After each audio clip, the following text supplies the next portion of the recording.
और लंबे समय बाद बंगाल भी उस दिशा में चला है।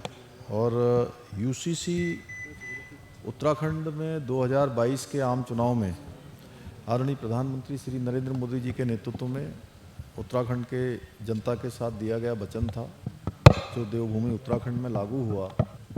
और जब ये लागू हो रहा था तो उस समय मैंने कहा था कि जिस प्रकार से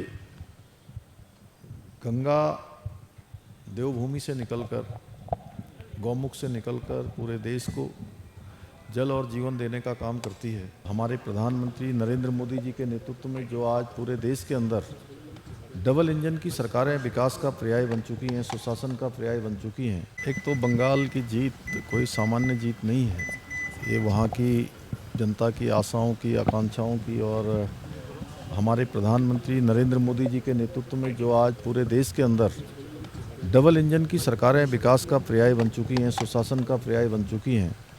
और लंबे समय बाद बंगाल भी उस दिशा में चला है।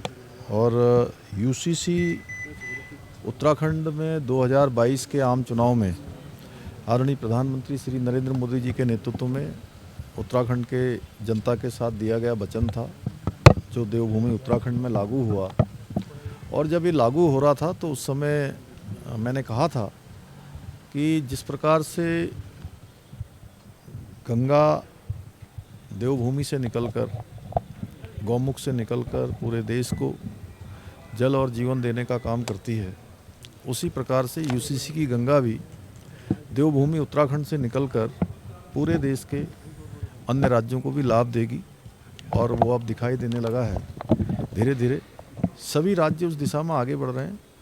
और हमारे प्रधानमंत्री जी ने भी कहा है कि अब यूसीसी देश की आवश्यकता हो गया है। सर, जिस तरीके से आपने